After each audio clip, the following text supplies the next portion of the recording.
Oke teman-teman, karena banyak yang nanya gimana cara import ke Google My Maps. Jadi pertama, kalian tuh ketik Google My Maps di Google atau di Pramban yang kalian biasa pakai. Jadi di sini aku pakai Chrome, Google My Maps ketik. Nah, ketika udah buka, kalian tadi langsung bikin halaman baru di Google My Maps. Kalau udah kalian bikin halaman baru ya, kalian bisa ikutin di sini import, lalu cari file di mana yang kalian mau lihat gitu ya. Misalkan di sini aku event organizer Kota Bandung. Nah, jadi pertama itu kalian tuh sesuaiin tanda letaknya. Jadi centang koordinat terus lintang bujur gitu. Lalu untuk nama penandanya kalian bisa pakai name. Kalian ikutin aja. Nah, kalau udah dia bakalan menyesuaikan gitu titik koordinat dari file yang kalian import ke Google My Maps. Nah, di sini aku udah import Google Maps event organizer, data event organizer.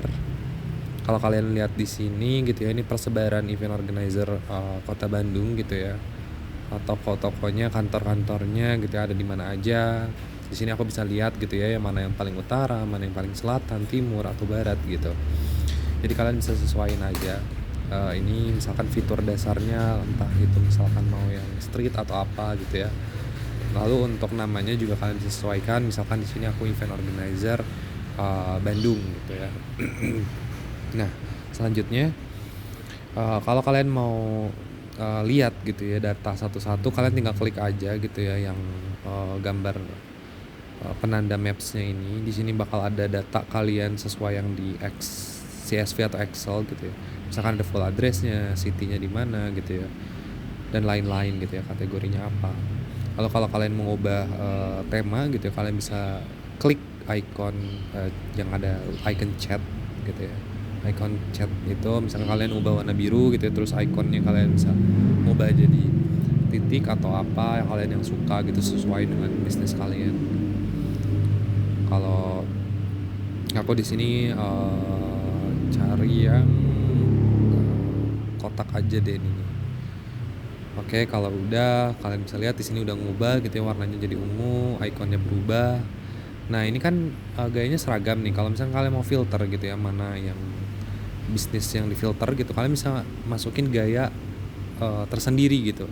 Tadi kan gaya seragam itu otomatis ngubah semua. Kalau misalkan kalian pilih gaya tersendiri, nah ini kalau misalkan kalian ubah satu saat, jadi kalian bisa ngubah satu-satu gitu. Kalau misalkan ada toko yang memang udah di prospek gitu atau gimana, kalian bisa filtering gitu, warna, entah itu warnanya atau ikonnya gitu, kalian bisa ubah satu-satu gitu.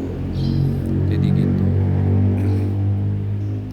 Nah, di sini aku misalkan ubah ikonnya, terus ubah warnanya gitu. Nah, di sini kan beda ya. Kalau tadi kita ngubah satu warna semua berubah, kalau misalkan pakai yang gaya tersendiri itu dia yang ngubahnya satu-satu gitu. Jadi untuk filterisasi gitu bisnisnya. Nah, kalau ini gaya seragam yang tadi semuanya keubah, yang satu ubah semuanya keubah. Kalau tadi gaya tersendiri itu beda gitu. Nah, di sini aku coba gaya seragam aja dulu kali ya. Terus aku mau import lagi misalkan event organizer Kota Jakarta. Nah, di sini kalau misalkan kalian tadi sesuaiin aja ya tanda letaknya, koordinatnya itu lintang bujur, terus juga penandanya nama, name. Kalau udah diimport, Google Maps bakal ngesesuaiin gitu ya. Misalkan tadi aku event organizer Kota Bandung, sekarang event organizer Kota Jakarta. Di sini aku ubah namanya jadi event organizer Jakarta. Nah, kalau kalian lihat di sini gitu ya, Bandung itu tadi data yang Bandung, pertama aku udah import, sekarang yang Jakarta. Kalau kalian ubah misalkan gaya temanya gitu ya, kalian ubah warnanya sama kayak yang tadi. Jadi kalian kalau mau nambahin data tinggal tambah lapisan aja sih guys, tambah lapisan aja sih teman-teman. Jadi kalau kalian punya beberapa kota, jadi kayak aku ini misalkan event organizer Kota Bandung dan Jakarta, di sini aku ubah temanya gitu ya, ubah warnanya supaya nggak pusing gitu. Jadi kalau kalian mau filterisasi, kalian tinggal ubah ke fitur temanya itu gaya tersendiri ya guys, bukan yang seragam. Jadi supaya bisa dibedakan gitu kalau ditandai gitu, kalau misalkan ada yang mungkin prospek atau mungkin ada yang entah itu kalian butuhkan atau apa gitu ya, kalian bisa ubah. Di sini juga nama data My Maps-nya bisa kalian ubah gitu ya, event organizer misal gitu. Oke, mungkin sekian